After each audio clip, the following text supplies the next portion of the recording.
오늘 우리에게 주시는 하나님의 말씀은 마태복음 4장 1절에서 11절까지의 말씀입니다. 마태복음 4장 1절에서 11절까지의 말씀, 제가 가진 성경으로는 신약성경 사면에 있습니다. 그럼 제가 봉독해 드리겠습니다. 그때에 예수께서 성령에게 이끌리어 마귀에게 시험을 받으러 광야로 가사 40일을 밤낮으로 금식하신 후에 줄이신지라. 시험하는 자가 예수께 나와서 이르되 내가 만일 하나님의 아들이거든 명하여 이 돌들로 떡덩이가 되게 하라. 예수께서 대답하여 이르시되 기록되었으되 사람이 떡으로만 살 것이 아니요 하나님의 입으로부터 나오는 모든 말씀으로 살 것이라 하였느니라 하시니, 이에 마귀가 예수를 거룩한 성으로 데려다가 성전 꼭대기에 세우고 이르되 내가 만일 하나님의 아들이거든 뛰어내리라. 기록되었으되 그가 너를 위하여 그의 사자들을 명하시리니 그들이 손으로 너를 받들어 발이 돌에 부딪히지 않게 하리로다 하였느니라.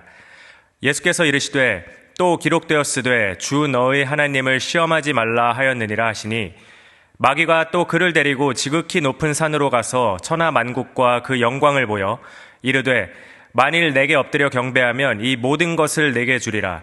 이에 예수께서 말씀하시되 사탄아 물러가라. 기록되었으되 주 너의 하나님께 경배하고 다만 그를 섬기라 하였느니라. 이에 마귀는 예수를 떠나고 천사들이 나와서 수종드니라. 아멘. 성도 여러분, 예수님을 따르는 우리 모두 현재 교회 공동체에 소속되어 있습니다. 그런데 잘 살펴보면 교회 공동체 안에서 교회 밖에서는 잘 사용하지 않는 표현이나 단어를 쓰는 경우가 있습니다. 다시 말해서 우리가 크리스찬으로서 들으면 익숙한 표현이지만 교회를 다니지 않는 사람에게는 좀 생소하게 들릴 수 있는 기독교식 또는 교회식 표현이라고 할 수 있는데요. 제가 예를 들어보면은 은혜 받았다, 충만하다, 섬긴다 같은 이런 표현들이나 사역, 간증, 형제님, 자매님 같은 이런 단어들이 있겠습니다. 여러분들도 어렵지 않게 몇 가지 생각해 보실 수 있을 것 같은데요. 그런데 이런 표현 중에 대표적인 것이 하나 있습니다. 바로 시험 들었다는 표현입니다. 교회 다니지 않는 사람한테 제가 가서 제가 요즘 시험에 들었는데 이렇게 얘기하면 무슨 말인지 잘 이해를 못할 것입니다. 그러나 교회를 다니는 우리에게 시험이 들었다는 표현은 꽤 익숙한 표현이죠.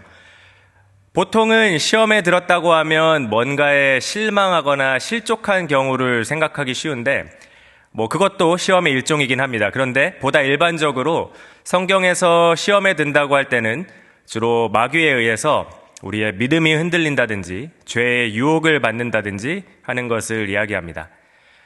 이런 류의 시험들은 우리도 살면서 자주 마주하게 됩니다. 좀 전에 함께 읽은 본문에서도 우리는 시험을 당한 한 사람에 대한 이야기를 볼 수 있습니다. 누구입니까? 바로 우리 주 예수님입니다.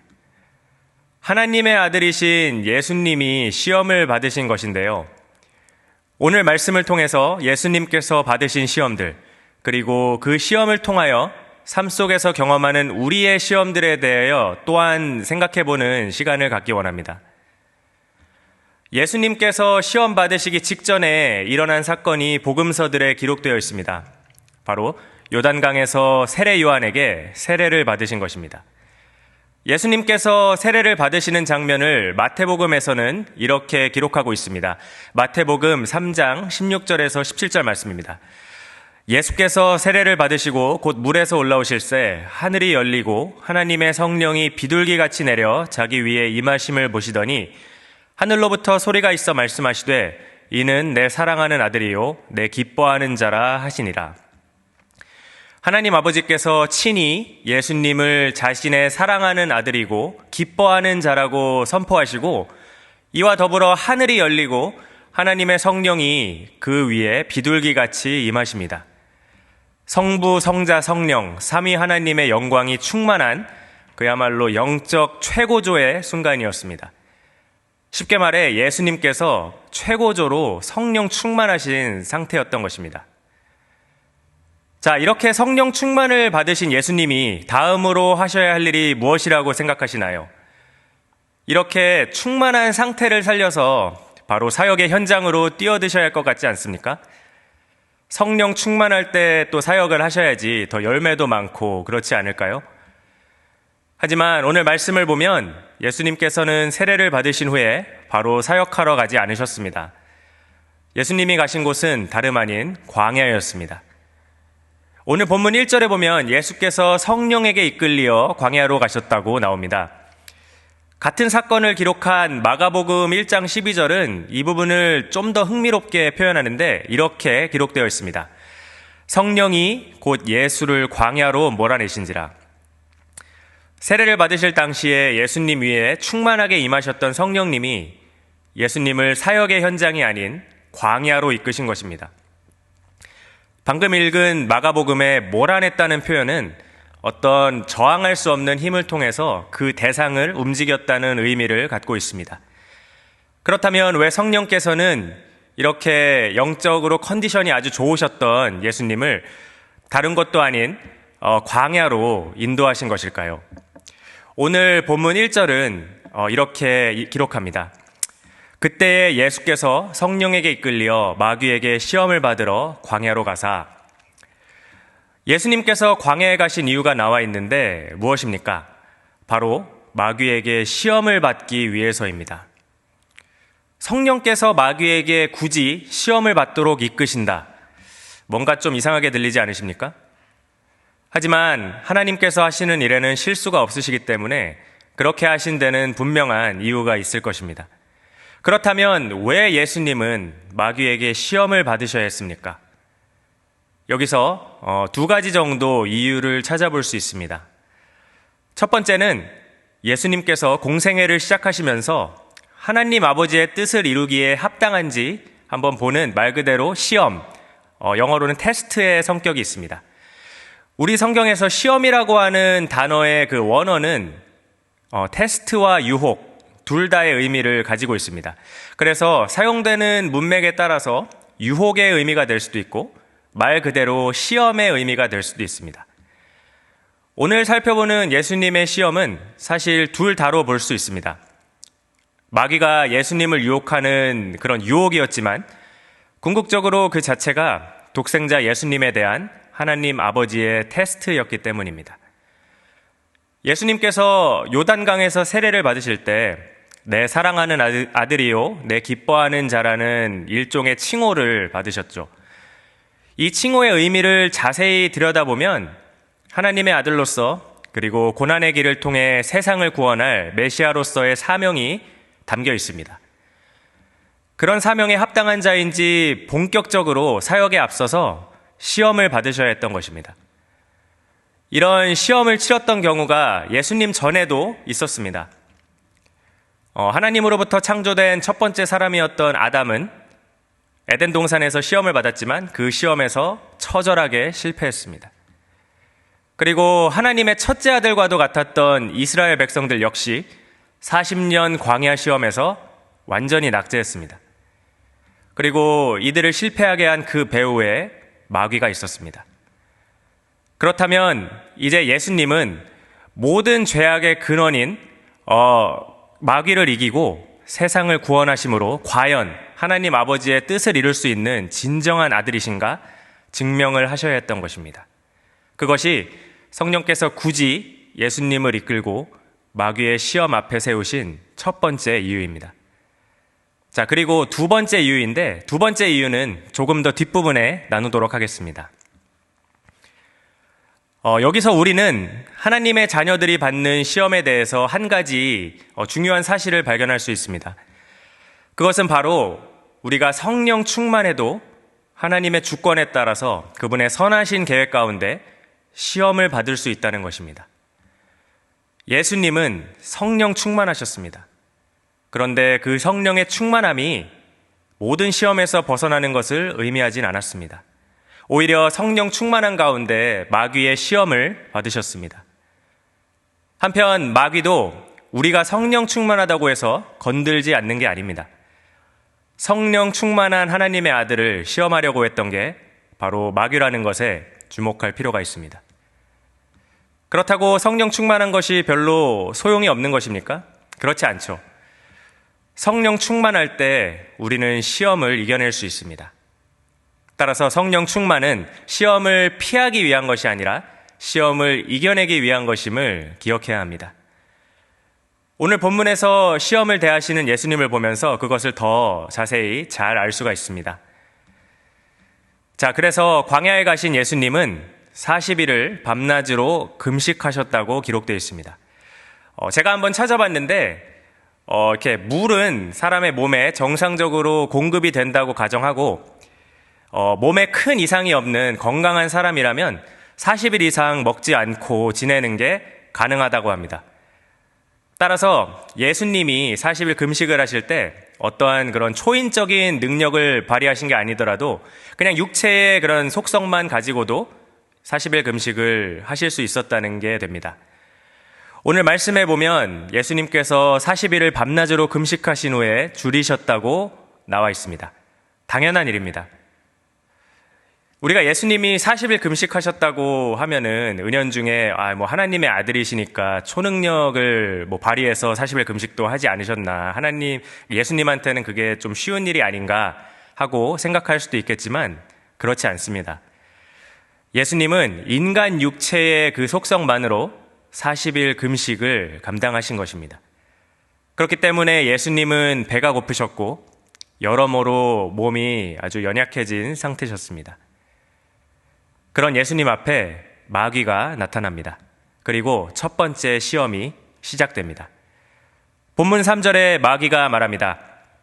내가 만일 하나님의 아들이여든 명하여 이 돌들로 떡덩이가 되게 하라. 이거 우리가 얼핏 들으면 이렇게 그냥 일반적으로 간단하게 시험하는 것 같습니다. 당신 하나님의 아들이라면서 한번 초능력 한번 써보시오. 그래서 이 돌들을 한번 떡으로 한번 바꿔보십시오. 하는 그런 정도의 느낌으로 생각할 수가 있는데 사실 이 시험은 그 이상의 의미를 갖고 있습니다. 우선 마귀는 예수님이 하나님의 아들 되심에 대해서 의심하게 하려고 이런 시험을 준 것은 아닙니다. 예수님이 하나님의 아들이시라는 건 엄연한 사실이고 그것은 마귀가 어떻게 할 수 없는 것이죠. 그렇다면 여기서 마귀가 얘기하고자 하는 것은 바로 이것입니다. 예수님이 하나님의 아들이면서 이렇게 쫄쫄 굶고 궁상맞게 있느냐는 그런 얘기죠. 하나님의 아들로서 돌을 떡으로 만들 수 있는 그런 능력이 있다면 직접 그 능력을 사용해서 자신의 배고픔을 해결하라고 그렇게 유혹하고 있는 것입니다. 그런데 여기서 이런 생각을 해볼 수 있습니다. 예수님이 자신의 능력을 사용하시는 게 문제가 있나? 이럴 때 쓰시라고 있는 능력이 아닌가? 하지만 여러분, 문제가 있습니다. 아주 심각한 문제입니다. 예수님이 여기서 돌을 떡으로 만드셨다면 그것은 결국 내 스스로 육신의 필요를 해결하려고 한 그런 것이 됩니다. 내 스스로 해결하려는 것은 곧 하나님 아버지의 도움 없이 한다는 것이고 그 말은 결국 하나님 아버지를 신뢰하지 않는 것이 됩니다.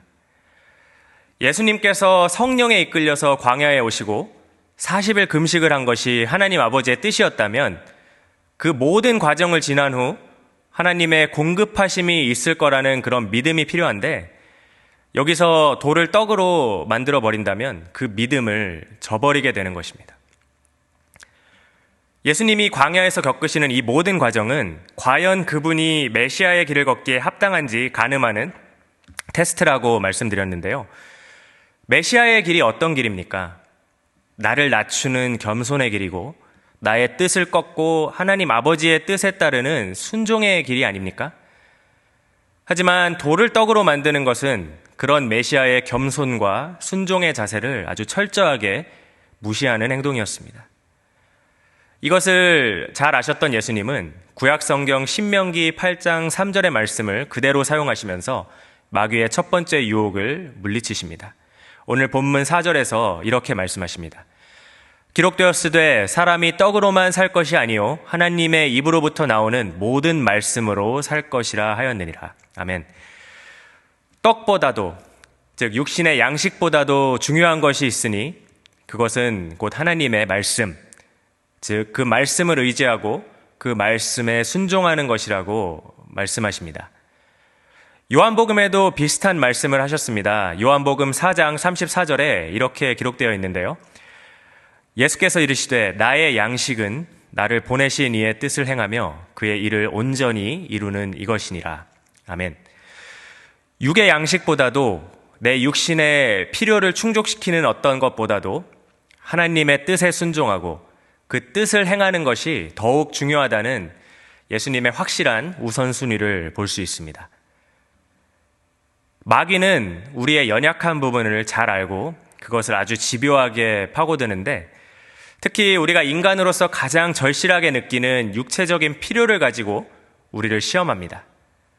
재정적인 부분, 또 먹고 사는 것과 관련된 문제, 그리고 또 어떤 이해관계가 얽힌 문제, 또는 내 삶의 안위가 달린 부분에서 어떤 필요나 어려움이 발생했을 때 하나님을 의지하고 그분의 인도하심과 공급을 기다리기보다 당장 우리의 힘으로 인간적인 방법으로 해결하라고 우리를 유혹합니다. 돌을 떡으로 만들어 먹으라고 하는 것입니다.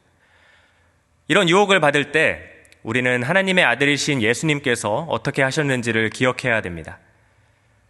40일 동안 금식하시고 그 누구보다도 음식이 절실하셨던 그 상황에서 심지어 자신의 능력을 사용해서 그 필요를 충분히 채우실 수 있었음에도 예수님께서는 하나님 아버지를 신뢰하셨습니다. 하나님 아버지의 공급과 그분의 인도하심을 기다리셨습니다. 삶의 필요에 대한 시험이 왔을 때 내 자신인가, 하나님 아버지인가의 선택의 기로에서 우리가 어떠한 결정을 해야 될지 예수님께서 보여주신 것입니다. 첫 번째 유혹으로 예수님을 넘어뜨리지 못한 마귀는 두 번째 시험을 예수님에게 가져옵니다. 예수님을 예루살렘 성전 꼭대기에 세우고 이렇게 말합니다. 본문 6절입니다. 내가 만일 하나님의 아들이여든 뛰어내리라. 기록되었으되 그가 너를 위하여 그의 사자들을 명하시리니 그들이 손으로 너를 받들어 발이 돌에 부딪히지 않게 하리로다 하였느니라. 여기서 우리는 마귀의 어떤 교묘함을 볼 수 있습니다. 예수님께서 첫 번째 시험을 하나님의 말씀을 통해서 물리치신 것을 보면서 자기도 성경 말씀을 인용해서 예수님을 유혹하는 것입니다. 하나님의 말씀이 이렇게 얘기하지 않느냐. 당신이 정말 하나님의 아들인데 여기서 뛰어내리면 성경에 기록된 것처럼 하나님이 당연히 천사를 보내서 지켜주시지 않겠느냐. 그러니까 한번 뛰어내려 보라. 이렇게 유혹하고 있는 것입니다. 여기서 마귀가 인용한 구절은 실제 시편 91편 11절에서 12절에 나오는 말씀인데, 이것보다 두 절 앞에 있는 9절은 이렇게 얘기를 합니다. 내가 말하기를 여호와는 나의 피난처시라 하고 지존자를 너의 거처로 삼았으므로. 아멘. 즉, 삶 속에서 하나님을 피난처로 삼고 신뢰하는 자를 이런 식으로 보호하시겠다고 하는 약속의 말씀인 것을 우리가 알 수 있습니다. 여기서 초점은 하나님을 의지하고 신뢰하는 그런 결단이지 하나님께서 이렇게 지켜주실 거니까 뛰어내려도 된다, 이런 말이 아닙니다. 하지만 마귀는 이렇게 말씀의 일부분만 인용하면서 하나님을 시험해 볼 것을 요구합니다. 하나님이 지켜주신다고 약속하셨으니까 지켜주실 거 아니야. 한번 뛰어내려 봐라. 하나님은 약속을 지키시는 분이잖아. 이렇게 유혹하고 있는 것입니다. 하지만 성경은 엄중하게 하나님을 시험하지 말 것을 명하고 있습니다. 하나님은 우리가 신뢰해야 할 뿐이지 어떠한 실험의 대상이 아니십니다. 하지만 마귀는 말씀을 이용해서 예수님이 말씀에 반하는 행동을 하게 부추긴 것입니다. 이런 악한 의도를 알고 계신 예수님은 신명기 6장 16절의 말씀으로 마귀를 대적하십니다. 본문 7절에 이렇게 말씀하십니다. 또 기록되었으되 주 너의 하나님을 시험하지 말라 하였느니라. 아멘. 이처럼 마귀는 교묘하게 말씀의 일부분을 가지고 잘못된 해석과 적용을 하게 만듭니다. 마귀도 말씀을 알고 있습니다. 사실 꽤나 잘 알고 있습니다. 하지만 문제는 그것을 가지고 사람들을 넘어뜨리는 데 사용한다는 것입니다. 특히 말씀의 일부분을 사용합니다. 우리가 말씀을 전체적으로 보고 온전히 깨달아야 하는 이유가 여기에 있습니다. 그리고 말씀을 우리가 해석하는 데 있어서 내 임의로 해석하고 적용하진 않는지 한번 잘 살펴봐야 되겠습니다. 거기에 더해서 마귀는 우리로 하여금 말씀을 가지고 또한 하나님을 시험하게 만듭니다.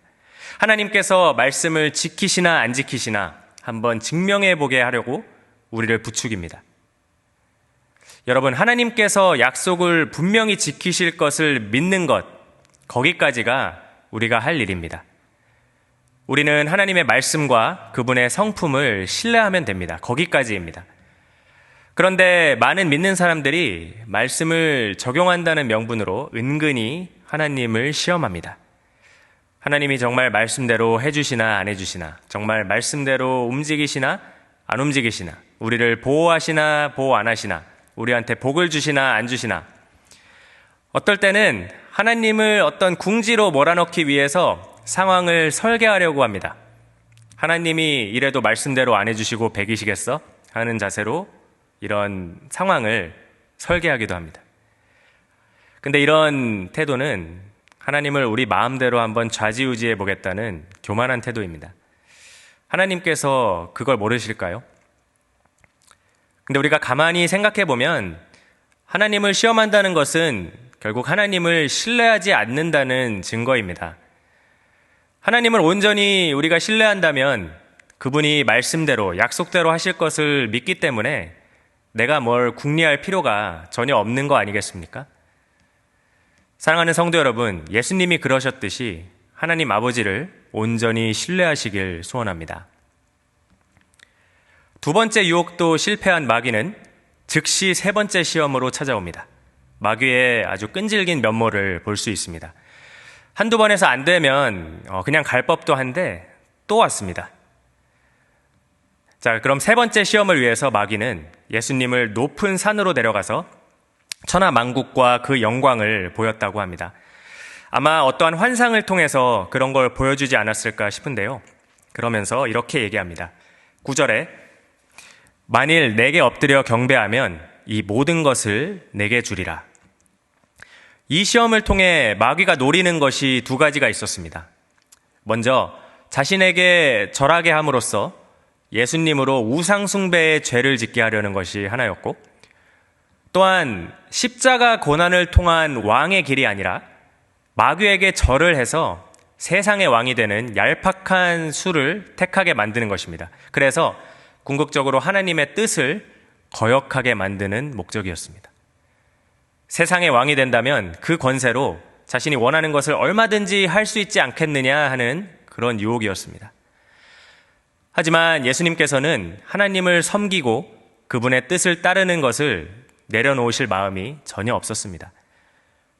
고난 없는 안락하고 평탄한 길도, 마귀가 제시하는 세상의 부와 명예도 예수님을 흔들 수 없었습니다. 그래서 이번에도 성경 말씀 신명기 6장 13절을 통해 마귀를 물리치십니다. 10절 말씀입니다. 이에 예수께서 말씀하시되 사탄아 물러가라. 기록되었으되 주 너의 하나님께 경배하고 다만 그를 섬기라 하였느니라. 아멘. 세상의 부와 명예, 권세를 가지고 예수님을 유혹했던 마귀는 지금 우리에게도 똑같은 것을 가지고 유혹합니다. 우리 육체에 있는 세상 부와 명예, 권력, 그리고 세상의 인정, 그리고 육신의 안락함, 이런 것들을 추구하는 욕망을 부추깁니다. 말씀에 나타난 하나님의 뜻이 아니라 세상의 부정한 방법을 따른다면 얼마든지 너가 원하는 것을 주겠다고 속삭입니다. 하나님을 섬기는 것이 아니라 세상을 섬기고 마귀 자신을 섬기라고 합니다. 여러분 어떠십니까? 하나님 섬기는 것 조금만 미뤄두면 진짜로 엄청난 부와 명예가 주어질 수 있다면 어떻게 하시겠습니까? 그래도 하나님 섬기는 것과 바꾸지 않으시겠습니까? 이것은 제 자신에게도 던지는 질문입니다. 그런데 오늘 우리 주 예수님께서는 한순간도 타협하지 않으시고 단호하게 마귀를 물리치시는 것을 볼 수 있습니다. 동일한 결단과 행동이 오늘 말씀을 들으시는 모든 분들에게 있길 소망합니다. 오늘 본문은 예수님께서 모든 시험을 이렇게 통과하신 후의 장면을 이렇게 기록하고 있습니다. 11절입니다. 이에 마귀는 예수를 떠나고 천사들이 나와서 수종드니라. 여기서 수종든다로 번역된 원어의 의미는 상대방의 구체적인 필요를 채워준다는 뜻으로서 식탁 옆에서 배고픈 손님들에게 음식과 또는 음료를 대접하기 위해서 대기하고 있는 어떤 종의 모습을 담고 있는 그런 단어입니다. 그렇다면 천사들이 수종들었다는 것은 무엇을 의미합니까? 40일 동안 금식하셔서 배고프신 예수님에게 그들이 와서 음식을, 실제 음식을 제공하고 그분을 섬겼다는 것입니다. 돌을 떡으로 만들어 보라는 유혹을 물리치시고 하나님을 의지하신 예수님에게 천사를 통해 신비한 음식이 제공된 것입니다. 마귀에게 절하지 않으셨더니 천사가 와서 수종 들고 그것을 통해서 하늘의 권세를 지니신 진정한 왕이심이 드러났습니다. 하나님 아버지의 말씀을 시험하지 않고 온전히 신뢰했더니 그분의 위로와 돌보심을 경험하셨습니다. 시험을 넘으신 예수님에게 하나님 아버지의 은혜와 위로가 기다리고 있었던 것입니다. 이처럼 우리도 하나님을 신뢰하고 시험을 이겨냈을 때 예수님께서 맛보신 동일한 은혜와 기쁨, 위로와 공급을 경험할 줄 믿습니다.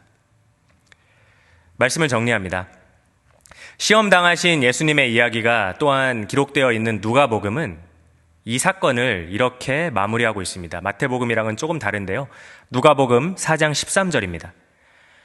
마귀가 모든 시험을 다 한 후에 얼마 동안 떠나니라.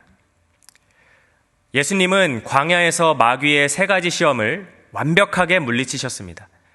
하지만 성경은 그러므로 마귀가 예수님을 떠나서 다시는 돌아올 엄두를 못 내더라 이렇게 기록하지 않습니다. 대신 마귀가 모든 시험을 다 한 후에 그저 얼마 동안 떠났다고 기록합니다. 무슨 말입니까? 예수님을 시험했던 마귀가 얼마 있지 않아서 다시 돌아왔다는 것을 의미합니다. 다시 예수님을 방해하고 시험하고 유혹하기 위해서. 실제로 예수님은 사역 중에 바리새인들, 어떤 종교 지도자들, 심지어 그분의 제자들에게까지 틈탔던 마귀에게 끊임없는 유혹과 도전을 받으셨습니다. 예수님을 십자가에 달기까지 마귀의 시험은 계속됐습니다.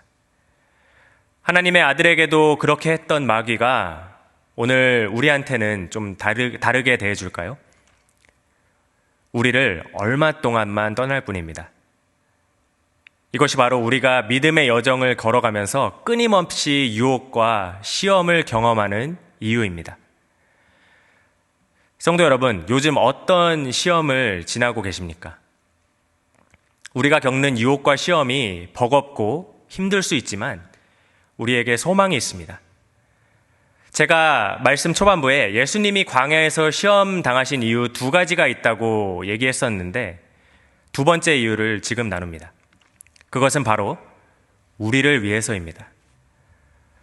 유혹에 취약한 인간의 몸을 입고 이 땅에 오신 예수님께서 그분의 사랑하는 백성들이 당하는 유혹과 시험을 몸소 당하시고 그것을 통해 우리를 위로하시고 우리의 어려움에 공감하시기 위함입니다. 히브리서 4장 15절은 이렇게 말합니다. 우리에게 있는 대제사장은 우리의 연약함을 동정하지 못하시리가 아니요 모든 일에 우리와 똑같이 시험을 받으신 이로되 죄는 없으시니라. 아멘. 예수님께서는 우리의 연약함을 아시고 우리가 겪고 있는 유혹과 시험이 얼마나 어려운지 누구보다 잘 알고 계십니다. 그리고 우리의 대제사장이 되셔서 지금도 우리를 위하여 중보하고 계십니다. 우리를 도와주십니다. 시험을 당할 때 피할 길을 주십니다. 그래서 고린도전서 10장 13절은 이렇게 말씀합니다. 사람이 감당할 시험 밖에는 너희가 당한 것이 없나니 오직 하나님은 미쁘사 너희가 감당하지 못할 시험 당함을 허락하지 아니하시고 시험 당할 즈음에 또한 피할 길을 내사 너희로 능히 감당하게 하시느니라. 아멘. 사랑하는 성도 여러분, 이 약속을 붙드시기 바랍니다. 우리가 시험 중에, 유혹 중에 주님을 의지하고 붙들 때 그 시험을 감당할 수 있게 도와주십니다. 하나님께서는 우리의 용량을 아십니다. 그렇기 때문에 감당 못할 시험은 애초에 허락하지 않으십니다. 그래서 사실 내게 어떠한 유혹이나 시험이 온다는 것은 결국 내가 그걸 감당할 수 있기 때문입니다. 그리고 그 말은 우리가 주님을 의지하며 우리에게 오는 어떠한 유혹도 이겨낼 수 있음을 의미합니다. 마귀가 아무리 교묘하고 집요해도 결국 하나님의 권세 아래 있음을 기억하시기 바랍니다. 우리에게 오는 시험의 파도를 넘어서 오늘 예수님에게 천사가 수종들었던 것 같은 그러한 하나님의 선하심과 은혜, 그분의 승리와 영광을 삶 속에서 충만히 경험하는 우리 모든 성도 여러분들 되시길 간절히 축원합니다.